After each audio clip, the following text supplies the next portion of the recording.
یعنی آپ یہ دیکھ لیں کہ جو توحید آپ بیان کرتے ہیں اس پر وہابیوں کے سوا اور کون ہے؟ اور عرب کے اندر دیکھ لیں، عرب کے بڑے بڑے علماء اور اکثریت ان کی وہ صوفی ہے یا شیعہ ہے، زیدی اور عباضی ہیں. اور یہ یعنی یہاں پر آپ دیکھیں کہ امت مسلمہ کی جو اکثریت ہے وہ وہابی توحید کو نہیں مانتی ہے، اسے شیطانی توحید کو قرار دیتے ہیں. کہ شیطان بھی اس بات کا قائل تھا کہ اللہ سبحانہ و تعالیٰ کے سامنے کسی کی تعظیم نہیں کرنی، کسی کو سجدہ روا نہیں ہے کہ آدم کو میں سجدہ کیوں کروں، میں اس سے بڑا ہوں، آدم کی تعظیم اس سے نہیں ہو سکتی. تو جو یعنی اس توحید کی بنیاد جس پہ محمد بن عبد الوہاب نجدی ہے یا ابن تیمیہ کے افکار ہیں یا جسے آپ سلفیت کے لیں یا وہابیت کے لیں، اس کا رحمانی توحید کے ساتھ کوئی تعلق نہیں. میرا یہ جملہ اس میں یاد رکھیے گا کہ یہ تو انجینئر صاحب نے کہا ہے کہ باب تشیع کوئی نہیں اور نبی کے جیسا ہے کوئی نہیں، اس پر ہمارا یقین ہے، ہمارا اعتماد ہے، ہماری سپورٹ ہے، فل سپورٹ ہے. لیکن شیطان نے اس سے پہلے ایک جملہ کہا تھا، شیطان نے کہا تھا اللہ کے جیسا تو ہے ہی کوئی نہیں، آدم تو شیء کوئی نہیں. کہ آدم کی تعظیم کا انکار کیا اور اللہ کی اس توحید اور کبریائی کا اعتراف کیا شیطان نے کیا ہے. اور میں خوف رکھتا ہوں، مجھے اس بات کا اندیشہ ہے کہ انجینئر صاحب اس توحید کے اندر چلتے چلتے کئی شیطان کے متبع ہو کر مفتی صاحب کی آواز نہیں کلیئر نہیں آ رہی. اور میں خوف رکھتا ہوں، مجھے اس بات کا اندیشہ ہے کہ انجینئر صاحب اس توحید کے اندر چلتے چلتے کئی شیطان کے متبع ہو کر مفتی صاحب کی آواز نہیں کلیئر نہیں آ رہی. نور من نور اللہ کی کیا دلیل ہے؟ کوئی دلیل نہیں ہے. صرف نور کہیں تو ٹھیک ہے، نور ہدایت بھی ٹھیک ہے، وہ سراج منیرہ کہا گیا ہے نبی الاسلام کو، تو وہ تو ہم مانتے ہیں.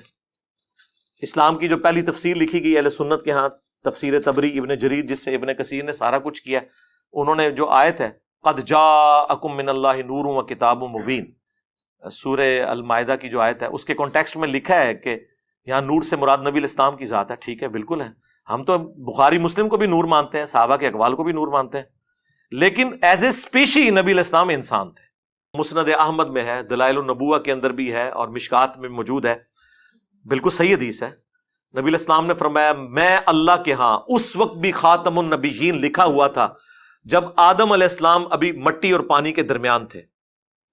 میں دعائے ابراہیم ہوں، میں عیسیٰ کی بشارت ہوں، میں اپنی والدہ کا وہ خواب ہوں جو انہوں نے پیدائش کے وقت دیکھا کہ ان کے لیے ایک روشنی ظاہر ہوئی جس کی وجہ سے شام کے محلات بھی ان پر روشن ہو گئے. نبی الاسلام کی والدہ محترمہ کو اللہ تعالیٰ نے یہ بشارت دی تھی کہ آپ سے وہ بچہ پیدا ہوگا کہ جس کا دین، جس کی حکومت بالآخر اس وقت کی سب سے بڑی سپر پاور رومن امپائر کو بھی سپر سیڈ کر جائے گی. ہم جو نبی الاسلام کے بارے میں یہ کہتے ہیں نا کہ وہ انسان تھے، تو وہ صرف سپیشی کے طور پر کہتے ہیں، ہماری طرح کے انسان نہیں تھے. یہ ذہن میں رکھیے گا. بخاری مسلم میں حدیث ہے نبی الاسلام وصال کے روزے رکھتے تھے، ایک روزہ افطار کیے بغیر اگلا روزہ، یعنی کانٹینیوس 3 4 دن کے روزے. کچھ صحابہ نے رکھے، وہ بے ہوش ہو گئے، تو نبی الاسلام فرمایا ایکم مثلی، تم میں سے کون ہے جو میری مثل ہو؟ کسی نے نہیں پڑھا قل انما انا بشر مثلکم، نہیں پڑھا. ان کو پتا تھا کہ حضور کیا بات کر رہے ہیں.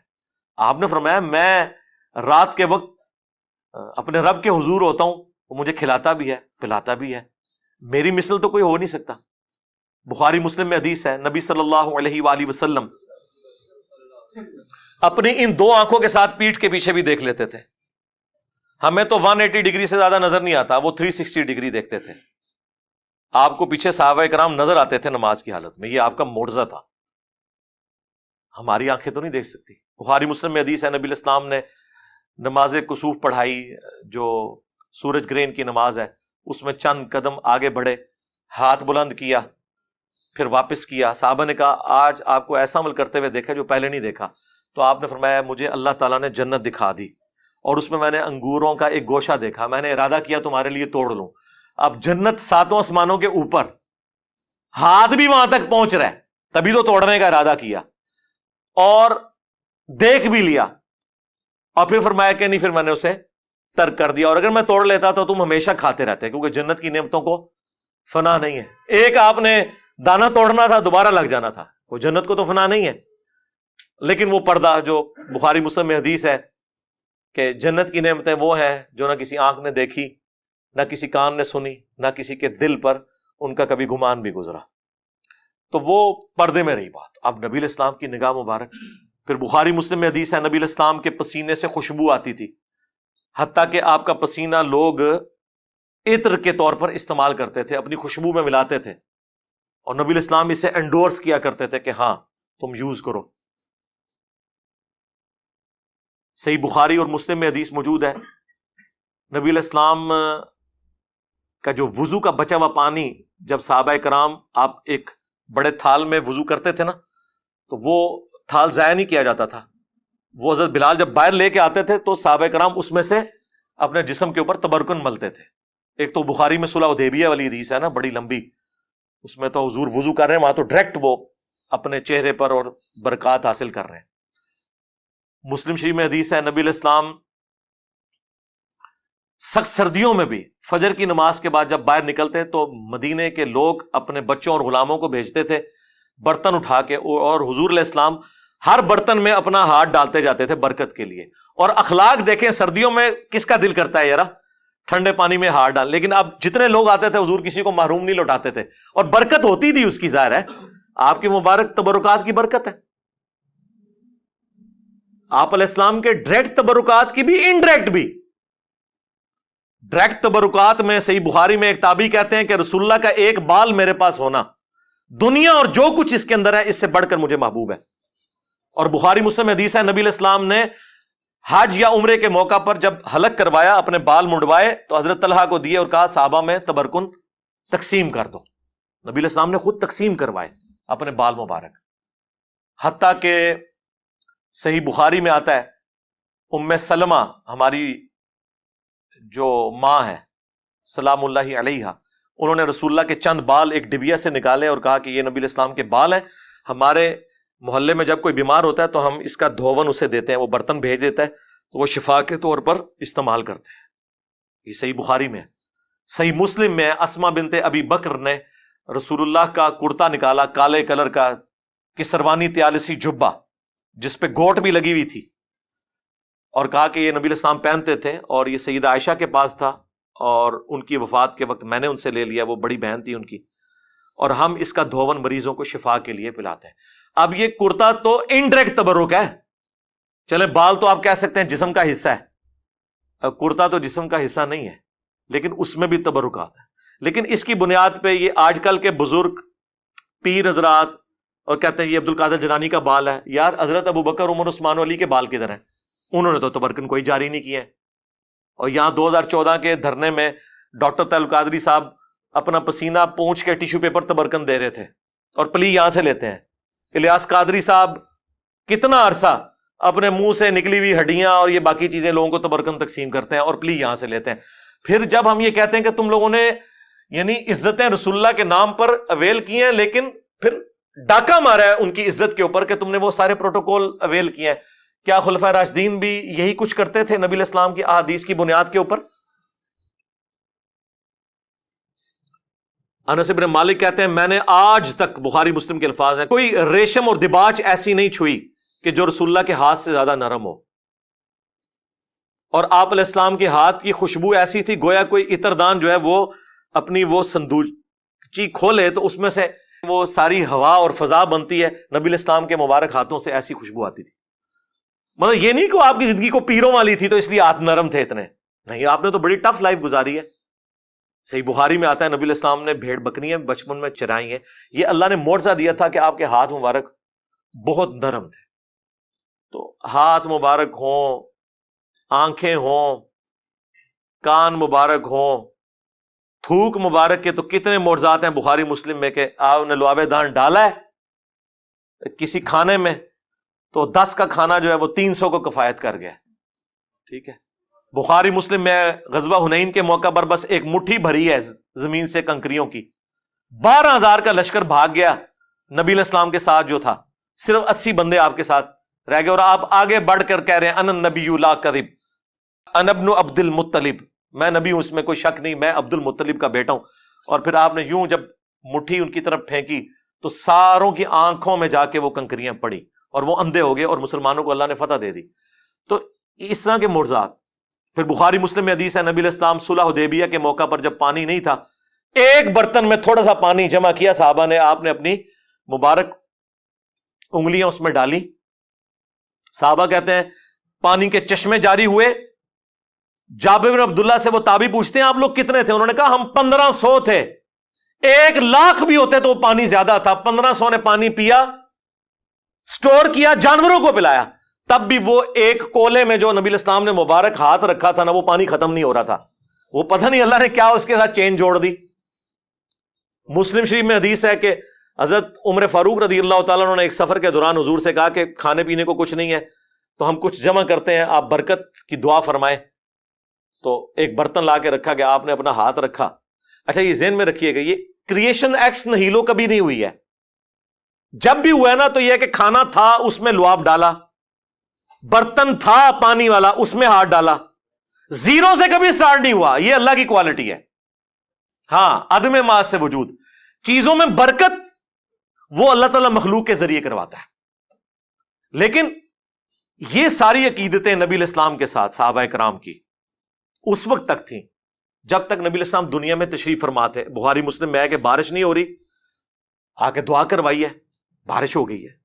بخاری مسلم میں ہے کہ حضرت ابو ہریرہ یاداشت کا مسئلہ تھا، دعا کے لیے کہا، حضور نے یوں کر کے ان کی چادر میں ڈالا. اس کے بعد کہتے ہیں میں کوئی حدیث نہیں بھولا جب سے میں نے سینے لگائی. یہ معجزات ظاہر ہوتے تھے نبی علیہ السلام کے.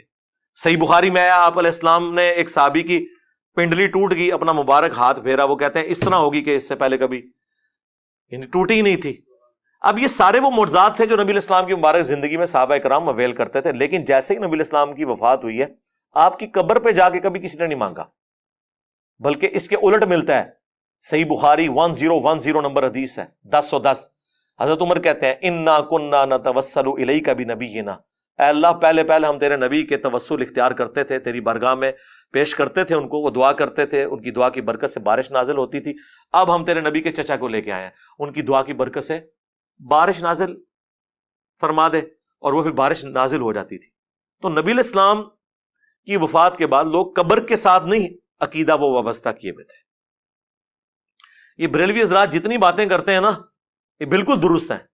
میں اس لیے اکثر کہتا ہوں کہ رسول اللہ کی زندگی میں جو صحابہ کی حضور کے ساتھ عقیدت تھی وہ آپ بریلویوں میں دیکھ لیں، اور رسول اللہ کی وفات کے بعد جس طرح کی عقیدت ہونی چاہیے وہ آپ اہل حدیث کے اندر دیکھ لیں. چند ایک غلو والی چیزیں وہ الگ ہیں، وہ ہر جگہ موجود ہیں، وہ اختلاف اپنی جگہ. لیکن یہ نہیں ہوا کہ حضور کی قبر کی مٹی کو لے جائے سجدے شروع کر دے. ناٹ ایٹ آل، نیور، کبھی ایسی بات نہیں. حضور کی میت کے اوپر خطبہ دے رہے ہیں حضرت ابوبکر صدیق رضی اللہ تعالیٰ عنہ. بخاری میں کم از کم 4 جگہ ہے. اور کیا بول رہے ہیں؟ من کان یعبد محمدا فإن محمدا قد مات. آگاہ ہو جاؤ، جو محمد کی عبادت کرتا تھا وہ جان لے کہ محمد مر چکے ہیں، یہ وفات پا گئے. پاکستان میں تو احتیاط سے ترجمہ کرنا پڑتا ہے. تو وَمَن يَعْبُدُ اللَّهَ، اور جو کوئی اللہ کی عبادت کرتا تھا وہ جان لے فَإِنَّ اللَّهَ حَيٌّ لَا يَمُوتُ، اللہ زندہ ہے، اسے کبھی موت نہیں آئے گی. رسول اللہ کی میت کے اوپر نعتیں، درود شریف، آیت کریمہ کے ختم نہیں، توحید بیان ہو رہی ہے. اور یہ نبی علیہ السلام کی خوبی ہے. یہ آپ علیہ السلام کو اللہ تعالیٰ نے پھل دکھا دیا کہ آپ کے تربیت یافتہ لوگوں نے جیزس کرائسٹ کے ماننے والوں کی طرح ان کے بارے میں ڈیوینٹی نہیں کلیم کی، بلکہ آپ کی میت کے اوپر توحید بیان کی ہے. اور کیوں نہ ہوتا، صحیح بخاری میں حدیث ہے، دیکھنا میری شان کو اس طرح بلند نہ کرنا جس طرح نصارہ نے اپنے پیغمبر کو بڑھا دیا تھا. میں اللہ کا بندہ اور اس کا رسول ہوں، مجھے اللہ کا بندہ اور اس کا رسول کہنا. بخاری مسلم دونوں میں حدیث ہے. اما عائشہ کہتی ہیں نبی علیہ السلام کی وفات کے دن چل رہے تھے، آپ تکلیف کی وجہ سے بار بار اپنی چادر اپنے چہرے سے ہٹاتے، اور آپ صلی اللہ علیہ وآلہ وسلم فرماتے ساتھ لعن اللہ الیہود والنصارى اتخذوا قبور انبیائہم مساجدا، اللہ کی لعنت ہو یہود و نصارہ پر کہ انہوں نے نبیوں کی قبروں کو سجدہ گاہ بنا لیا تھا. اور اما عائشہ کے الفاظ ہیں بخاری مسلم میں کہ یہ حضور ہمیں ڈرا رہے تھے اگر ہمیں یہ خطرہ نہ ہوتا کہ لوگ رسول اللہ کی قبر پہ سجدے شروع کر دیں گے تو میں نبی علیہ السلام کی قبر کو اوپنلی زیارت کے لیے چھوڑ دیتی. یعنی وہ حجرے والا معاملہ ختم ہو جاتا، صرف یہ ڈر تھا کہ یہ کام نہ لوگ ڈالیں. بخاری مسلم دونوں میں حدیث ہے، نبی علیہ السلام کی 2 بیویاں ام سلمہ اور ام حبیبہ جو ہجرت حبشہ میں شامل تھی، وہ حضور کی بیماری کے دنوں میں، آخری دنوں میں کہہ رہی تھی جب ہم حبشہ گئے تھے ہم نے ماریہ نام کا گرجا دیکھا تھا، وہاں پر تصویریں تھیں. حضور اس تکلیف کے عالم میں بھی اٹھے اور انہوں نے کہا کہ یہی تو ان میں خرابی تھی، جب کوئی پیغمبر یا نیک آدمی فوت ہو جاتا تھا اس کی قبر پہ تصویریں لٹکا لیتے تھے، مسجدیں بنا لیتے تھے، اور وہ سارے معاملات شروع کر دیتے تھے. قیامت کے دن یہ لوگ بدترین مخلوق بنا کر اٹھائے جائیں گے. باقی قبر رسول اس پلانٹ ارتھ پہ اللہ تعالیٰ کی تجلیات کا مرکز ہے, شاہر اللہ میں سے ہے, اس کی حاضری نفلی عبادات میں افضل ترین عمل ہے. صحابہ کرام جاتے تھے, 4 کتابوں میں ہے, الموطا امام مالک میں, سنن کبریٰ البیہقی میں, المصنف ابن ابی شیبہ میں, فضل الصلاۃ علی النبی میں, کہ عبداللہ بن عمر جب بھی مسجد نبوی میں داخل ہوتے 2 نفل پڑھتے, پھر قبر رسول پر آ کر عرض کرتے السلام علیکہ یا رسول اللہ, السلام علیکہ یا ابا بکر, حضرت ابو بکر کی قبر پہ, پھر حضرت عمر کی قبر پہ السلام علیکہ یا عمر, السلام علیکہ یا ابتا, اے میرے باپ آپ پر سلام ہو.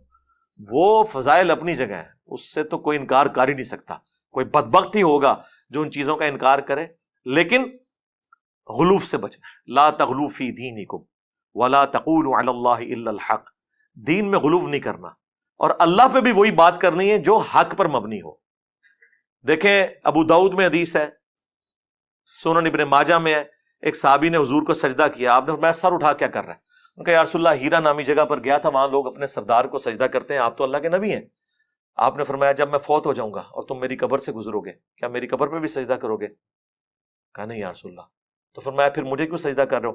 اگر میں سجدہ جائز سمجھتا تو بیویوں سے کہتا کہ اپنے خامدوں کو سجدہ کریں اس حق کے سبب جو اللہ نے ان کو دیا ہے. اب انہوں نے نہیں آگے سے کہا یا رسول اللہ میں تو عشق میں کر رہا ہوں, عشق دے چلے نمبر لے گئے, اور اس سے بڑھ کر حضرت آدم کو بھی تو فرشتوں نے کیا تھا, ہم آپ کو کیوں نہ کریں؟ لاجکس تو بناتے ہیں نا اس طریقے سے, کرولریز بناتے ہیں. خصوصاً آپ بریلویوں کو دیکھیں گے, اہل تشیع کو دیکھیں گے, وہ کیسی کرولریز بناتے ہیں. جی ادھر یہ ہو گیا تھا, ادھر کیوں نہیں ہو گیا؟ اس طرح آپ کریں گے تو کل کو آپ نبی الاسلام کے والد کا بھی انکار کر دیں گے کہ چونکہ حضرت عیسیٰ بغیر باپ کے پیدا ہوئے تھے اور یہ حضرت عیسیٰ کی بہت بڑی فضیلت اور معجزہ قرآن میں رپورٹ ہوا ہے, ہم بھی اپنے نبی کے والد کے ہونے کا انکار کر دیں گے. نہیں یار, خدا کے لیے رسول اللہ کی فضیلت سب سے بڑی یہی ہے کہ آپ خاتم النبیین ہیں. ہاں, اس کے بعد کسی اور فضیلت کی ضرورت ہی نہیں ہے. یہ اتنی بڑی فضیلت ہے کہ اس فضیلت کی برکت سے امت کو یہ کام ٹرانسفر ہو گیا. کنتم خیر امت اخرجت للناس تأمرون بالمعروف وتنہون عن المنکر وتؤمنون باللہ. تو بات کہاں سے کہاں چلی گئی؟ نبی الاسلام کے حوالے سے چونکہ ڈسکشن تھی اس لیے میں نے اب ربیع الاول کا تقاضا ہے میں اس پہ بولا.